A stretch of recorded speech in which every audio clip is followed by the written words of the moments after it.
I never thought I'd be uninvited from my only daughter's wedding, let alone for something as ridiculous as not speaking Italian. My daughter Emma, who spent 4 years studying abroad in Rome and fell in love with an Italian man named Marco, decided I wasn't cultured enough to attend her destination wedding in Italy. This coming from the girl whose college education and European adventures I funded entirely on my teacher's salary, saving every penny after her father left us. The same daughter who called me sobbing when she needed emergency dental work in Florence that her insurance wouldn't cover. The same daughter who knew I'd been secretly setting aside $150,000 for her wedding day since she was 10 years old.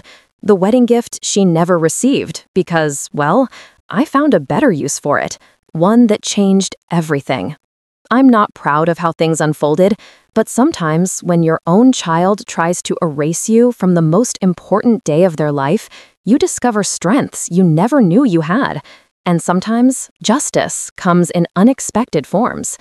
Emma was always destined for something extraordinary. From the moment she was born, she had this spark. Curious, determined, and painfully perfectionistic. I raised her alone in our modest home in suburban Massachusetts after her father, Richard, decided family life wasn't exciting enough and left us for his 20-something secretary when Emma was just 7. I still remember the night he left. Emma sat at the top of our creaky staircase in her Little Mermaid pajamas, clutching that ratty stuffed penguin she loved, listening to everything. When the door slammed, she came down and said, "Don't worry, Mommy, we don't need him anyway." Even then, so strong. But that night changed something in her, planted this desperate need to prove herself, to be exceptional. I was an English teacher at the local high school, and we weren't rich by any means, but we managed.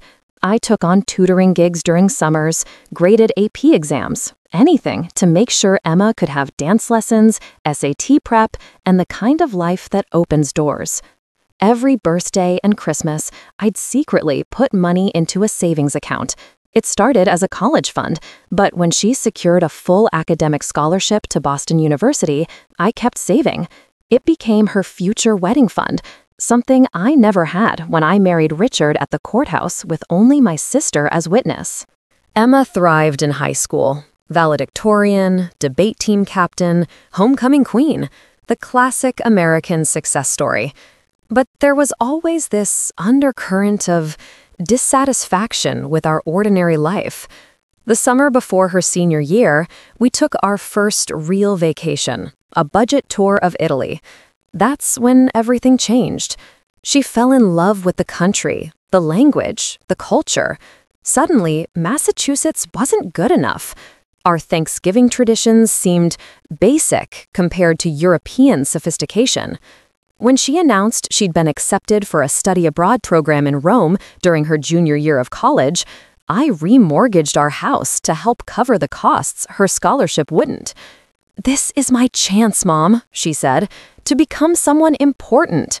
As if being my daughter wasn't already important enough. That year stretched into 4. She met Marco, the son of a well-connected Roman family who owned several restaurants across the city. They were old money, with a surname that apparently meant something in Italian society. When Emma would call, her accent would change slightly, Italian words peppered into her English. She'd laugh about how American tourists stuck out, forgetting she was once one herself.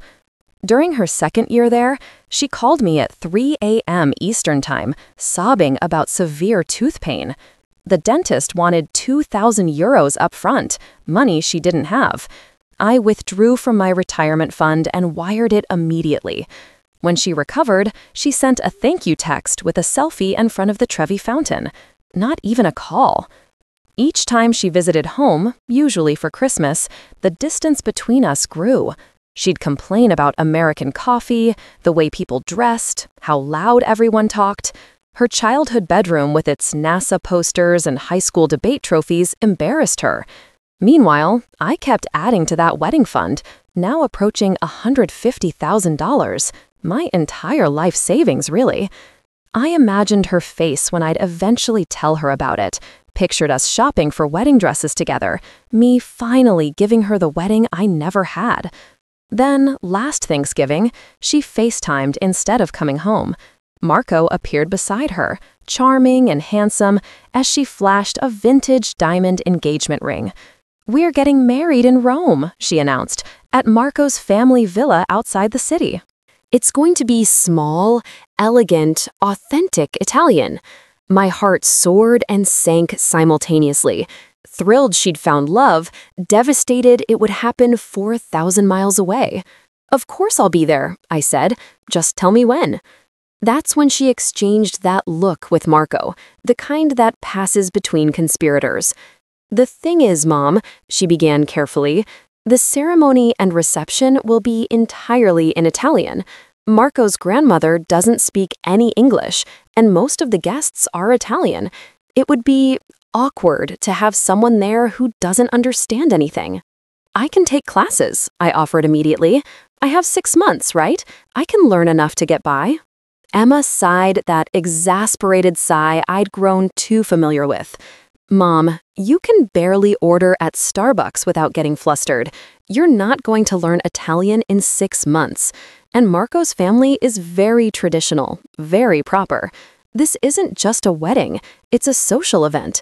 We need everything to be perfect." Perfect. Without her mother. The day after that devastating call, I walked into Rosetta Stone's website and ordered their complete Italian language program. I downloaded Duolingo, found Italian podcasts, and even hired Francesca, a graduate student at Boston University, for twice-weekly lessons over Zoom.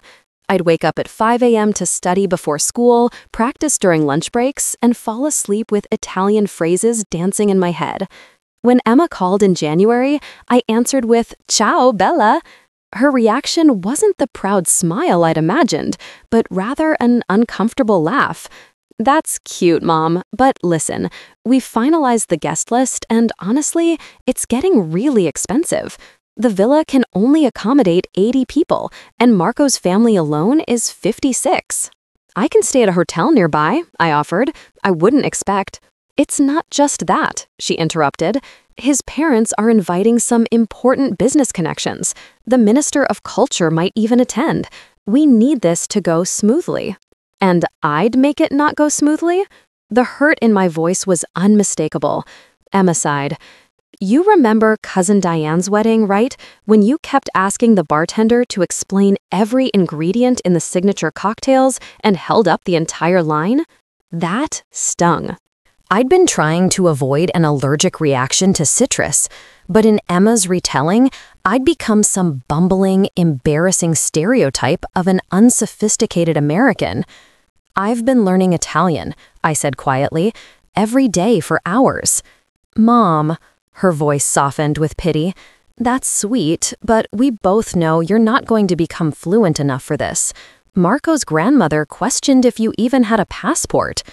I'd gotten my first passport specifically for Emma's study abroad parents' weekend 5 years ago, which she'd canceled at the last minute, claiming she had too many exams. The passport still had only a single stamp from my solo consolation trip to London afterward. 2 weeks later, an elegant, cream-colored envelope arrived with Italian postage, a wedding invitation addressed to friends and family of the bride, not even my name. Inside, the details were entirely in Italian. I spent an hour with Google Translate deciphering it, only to realize I hadn't actually been invited. It was simply a formal announcement. When I called Emma in tears, she seemed genuinely surprised by my reaction. "Mom, we discussed this. It just makes more sense this way. You'd feel so out of place." "I'm your mother, Emma, your only parent, the person who raised you alone for 15 years. And I love you for that, but this is my day, my new life, my new family." That's when I made a decision. You know what? You're right, I wouldn't fit in, but I'd still like to do something special for your wedding.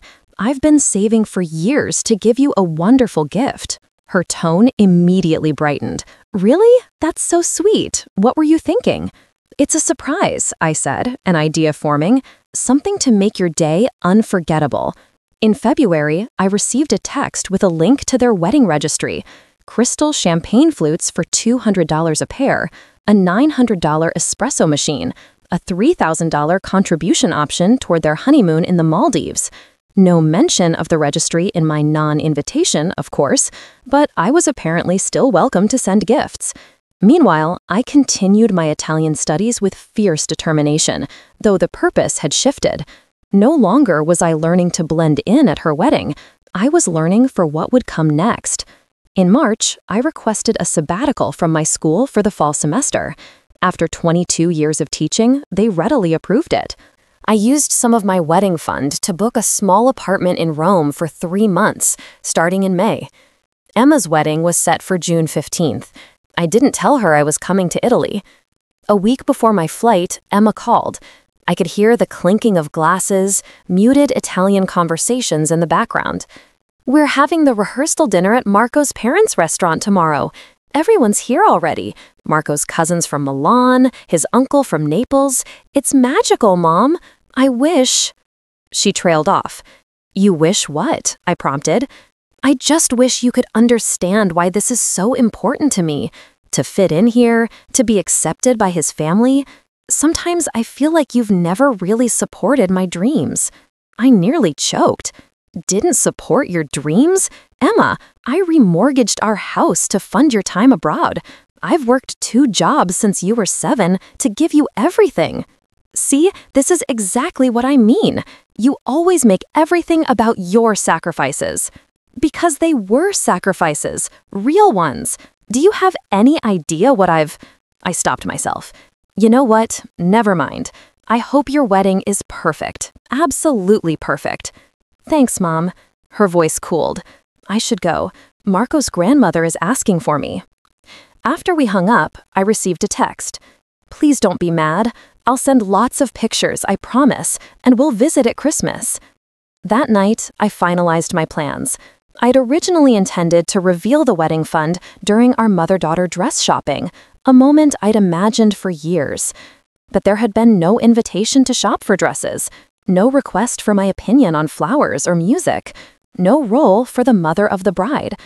Instead, I went to my bank and made arrangements for the $150,000. Not as a check to Emma and Marco, not as a deposit toward their future home. Something else entirely. The next day, I boarded a flight to Rome with 2 suitcases, my Italian language books, and a determination I hadn't felt since the night Richard walked out, and I promised myself Emma would never want for anything. Except now it seemed Emma wanted for nothing except a more sophisticated mother. I arrived in Rome 3 weeks before the wedding and settled into my small apartment in Trastevere, a charming neighborhood across the Tiber from the heart of the city. Every morning, I'd practice my Italian with the barista at the cafe downstairs, who patiently corrected my grammar between espressos. In the evenings, Francesca's cousin Gabriella, a local university student I'd connected with, would take me around the city, helping me navigate Roman customs and slang that no textbook covered. I didn't stalk Emma exactly, but Rome has a way of making coincidences seem inevitable. I knew from her Instagram that she frequented a particular salon in the historic center.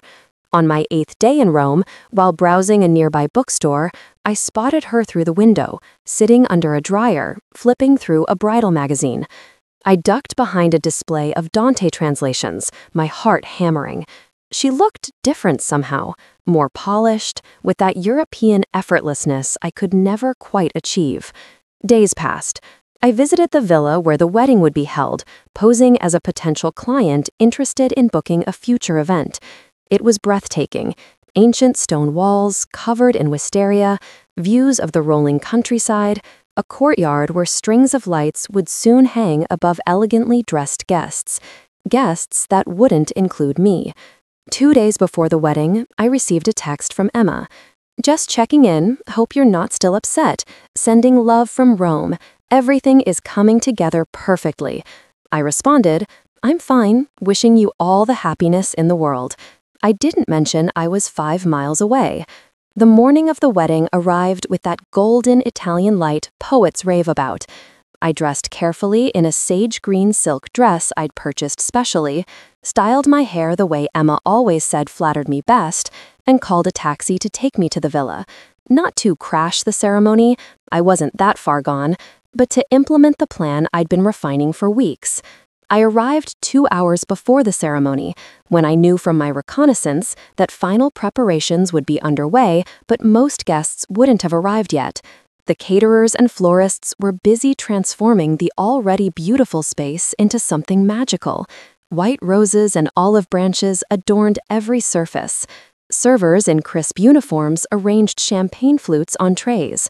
I approached confidently, greeting a harried-looking woman with a clipboard in flawless Italian. Buongiorno, sono qui per la consegna speciale per la sposa. Good morning, I'm here for the special delivery for the bride. The woman barely looked up before directing me toward a building she called the preparation suite. My heart pounded as I walked the stone pathway. This was it. I found the door and knocked gently. A voice called out in Italian to come in. The room was chaos, dresses hanging everywhere, makeup strewn across tables, champagne already flowing among a group of young women I recognized from Emma's Instagram as her Italian friends. And there she was, my daughter, in a silk robe, her hair half done, looking more beautiful than I'd ever seen her. When our eyes met, her glass slipped from her fingers, shattering on the tile floor. "Mom?" Her voice was barely audible. How did you? Surprise, I said, switching to Italian. Your mother learned Italian after all. The room fell silent. Emma's friends exchanged uncomfortable glances, clearly recognizing the uninvited, unwanted mother of the bride. You can't be here, Emma whispered in English, grabbing my arm and pulling me toward a corner. Marco's family will see you. That's fine, I replied in Italian, because I have something for you and Marco, a wedding gift. Mom, please, she begged, now switching to English. Just leave. We can talk later. I'll call you tomorrow. No, Emma, I've been dismissed and diminished by you for too long. I came to deliver this myself. I pulled out an envelope from my purse and handed it to her. Her hands shook as she opened it. Inside was a letter, written in both Italian and English. It detailed how I had saved $150,000 over 15 years for her wedding day. Money I'd scraped together through extra jobs, skipped vacations, and delayed home repairs. The letter explained that this money was no longer hers. What is this? She asked, color draining from her face as she scanned the document. I've donated the entire sum to establish a scholarship fund at your old high school, I said, loud enough for everyone to hear. The Emma Sullivan Multicultural Understanding Scholarship will send one deserving student abroad each year to learn a language and experience another culture. The first recipient has already been selected, the daughter of Guatemalan immigrants who works at the grocery store to help her family. She leaves for Florence next semester. Emma's mouth opened and closed without sound. You see, I continued, I realized something important. I've spent my life trying to give you everything, including the acceptance of your worth. But I can't give you what you refuse to recognize. Your wedding fund has found a better purpose, helping students who value both where they come from and where they're going. You had no right, Emma finally managed, her voice cracking. That was meant for me. It was meant for a daughter who wouldn't be ashamed of her mother, I replied, my voice steady despite the tears threatening. A daughter who understood that culture isn't just something you acquire by living in a beautiful city and marrying into the right family. It's also about honoring your roots, respecting sacrifices, and never forgetting who loved you first. One of Emma's friends stepped forward and said something in rapid Italian I couldn't quite catch. She wants to know who you are, Emma translated mechanically, still staring at the letter. I smiled and answered in Italian. I'm Claire Sullivan, Emma's mother, the uninvited guest. Then I turned to Emma. Congratulations on your wedding. I truly hope it's everything you wanted. As I turned to leave, Emma grabbed my wrist. You came all this way just to tell me you gave away my money to punish me? No, I said softly.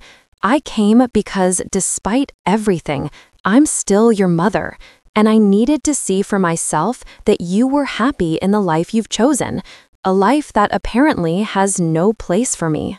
Marco appeared in the doorway then, handsome in his tailored suit, his expression shifting from confusion to recognition as he saw me.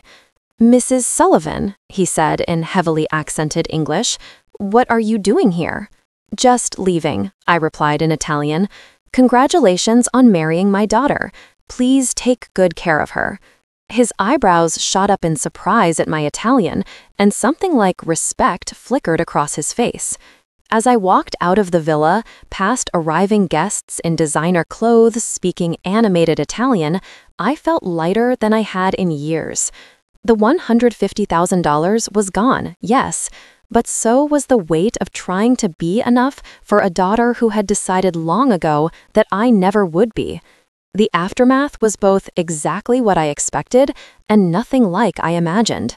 I returned to my little Trastevere apartment and spent the evening on my tiny balcony, watching the sunset paint Rome's rooftops gold, waiting for the angry phone call that never came. Instead, around midnight, there was a knock at my door. I opened it to find Marco standing there, still in his wedding suit, though his tie was loosened and his hair disheveled. "May I come in?" he asked in Italian. I stepped aside, too surprised to speak. He entered, glancing around my modest rental with curiosity. "How did you find me?" I finally managed. "Rome is smaller than you think," he said with a tired smile. "Especially when the barista at Cafe Settimio heard about the American woman who caused a scene at the Sullivan-Ritchie wedding." I winced. "I didn't mean to ruin the day." He shook his head. "You didn't ruin anything. The ceremony happened. The reception is still going." I slipped away. He paused. "Emma is upset." "I imagine so." "Not just about the money," he said, surprising me. "Though, yes, that too. She's upset because she didn't know you could speak Italian." I laughed despite myself. That was rather the point. Marco sat down at my small kitchen table without being invited. "Mrs. Sullivan." "Claire." "Claire," he corrected. "There are things about Emma you don't understand. I raised her for 18 years. I understand plenty. With respect, you don't." He leaned forward. "When Emma first came to Rome, she was, how do you say it, a fish without water." "A fish out of water," I corrected automatically. "Yes, exactly. She tried so hard to fit in, but Romans can be difficult to impress. My family especially." He looked down at his hands. "They made comments about her accent, about American manners. My grandmother can be particularly cruel." Something clicked into place, and Emma was embarrassed. "Mortified," Marco confirmed. "She worked so hard to be accepted, changed how she dressed, how she spoke, even what she ate. Sometimes I barely recognized the girl I fell in love with. So she didn't want me at the wedding because she was afraid they would judge her through you." His eyes met mine. "It was wrong of her, cowardly. I told her this, but she wouldn't listen. I absorbed this, a complicated mix of hurt and understanding washing over me. Why are you telling me this now?" Marco sighed. "Because when you showed up speaking Italian, not perfect, but good Italian, something changed. Emma locked herself in the bridal suite for 20 minutes. When she came out, she asked me why I never told her you were learning." "You knew?" He nodded. "Emma forwarded me your emails and texts. I saw you mentioning lessons, Italian movies you'd watched. I assumed she knew."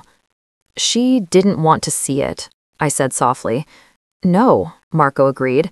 "And when my grandmother found out the mother of the bride had been uninvited because Emma thought you wouldn't fit in, she was," he made an explosive gesture with his hands, "furious." "Your grandmother was upset on my behalf?" This was unexpected. "Family is everything to her. Everything. The idea that Emma would exclude her mother over something as trivial as language? He shook his head. She called Emma una figlia ingrata, an ungrateful daughter. I let that sink in. So what happens now? Marco stood. Now I go back to my wedding reception, and tomorrow Emma wants to see you. He moved toward the door, then paused. The scholarship. It's a beautiful thing you did. After he left, I slept fitfully. The next morning, I was sitting at the same cafe where the barista had apparently helped Marco find me when Emma appeared. She wore oversized sunglasses and a simple sundress, her hair pulled back in a way that reminded me of how she wore it in high school. She sat down across from me without greeting. We sat in silence until the barista brought her an espresso she hadn't ordered. "You've been here long enough to become a regular," she finally said, removing her sunglasses. Her eyes were red-rimmed. 3 weeks, I confirmed. "Why didn't you tell me you were coming to Italy? Why didn't you invite me to your wedding?" She flinched. I deserved that. Another silence stretched between us. "Marco came to see me last night," I said. "I know. He told me what he said." She traced the rim of her espresso cup. "He wasn't supposed to. We had a fight about it. Quite the honeymoon." A ghost of a smile flickered across her face. "We've postponed that, actually. Things are complicated right now." "Because of me?" "Because of me," she corrected. "Mom, I've been terrible to you." It was so unexpected that I felt tears spring to my eyes. "Yes," I agreed. "You have." "I was so desperate to belong here," she continued, her voice breaking, "to be Italian enough for Marco's family. I convinced myself that having you at the wedding would remind everyone that I wasn't really one of them, that I was just an American girl playing dress-up." She wiped a tear. "But all I did was prove that I didn't deserve either world." "What do you mean?" Marco's grandmother pulled me aside at the reception. She asked how I could disrespect the woman who raised me alone, who gave me everything. She said no true Italian would ever dishonor family that way. Emma's laugh was bitter. Turns out I failed at being both American and Italian. I reached across the table and took her hand. "You didn't fail, Emma. You just forgot who you are. And who am I? You're the girl who sat at the top of the stairs in Little Mermaid pajamas and told me we'd be okay without your father. You're the teenager who tutored ESL students at the community center every Saturday. You're someone who loves language and culture and new experiences." I squeezed her hand.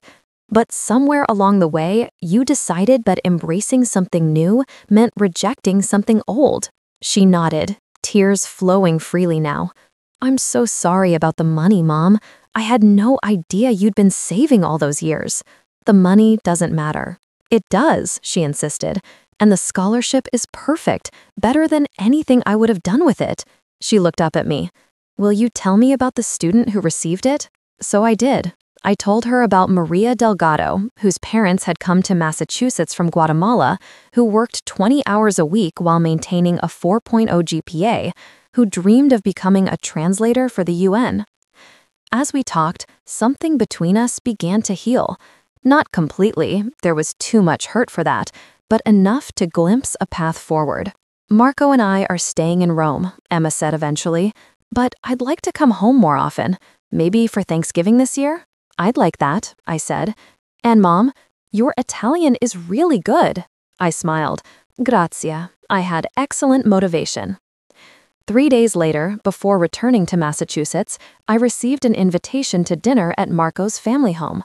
His grandmother, Sophia, a formidable woman with sharp eyes and sharper wit, took my hands in hers when we were introduced. "La madre," she said with approval, and launched into rapid Italian that I mostly understood.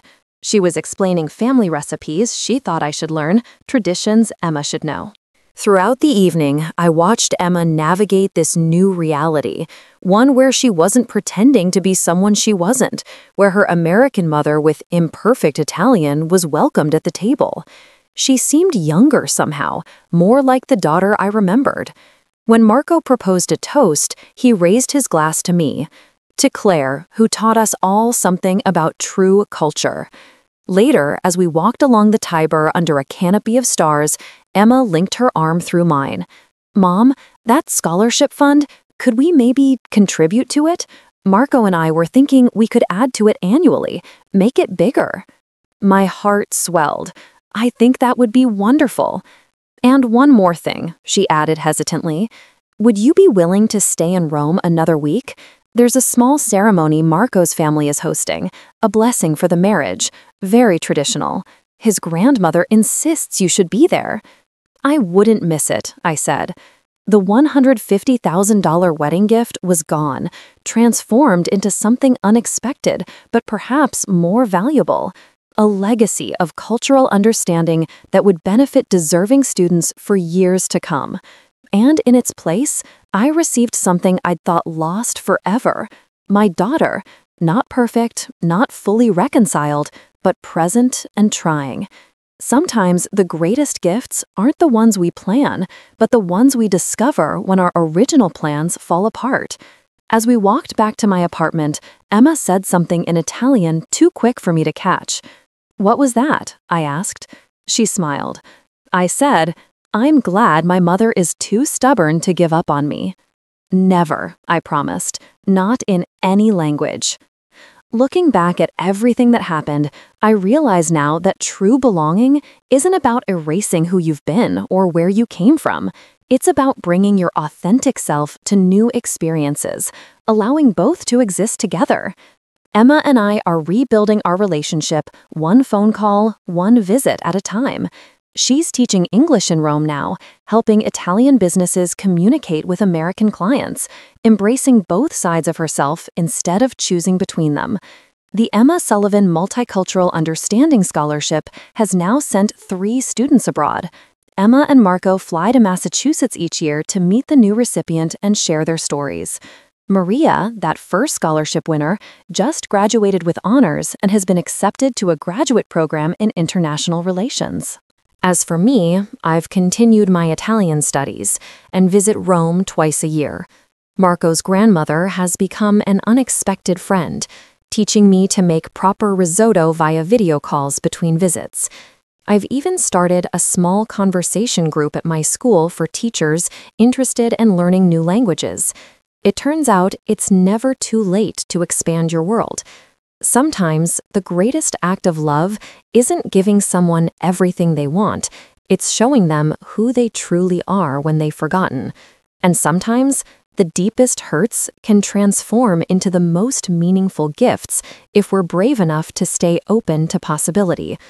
If there's one thing I've learned from this journey, it's that family, real family, transcends language, distance, and even betrayal. It's messy and imperfect, but worth fighting for every single time. Thank you for listening to my story. If you've ever felt excluded, undervalued, or forgotten by someone you love, know that you're not alone. And if my experience resonated with you, please like this video and subscribe to hear more stories of family transformation. Sometimes sharing our pain helps others find their way through their own.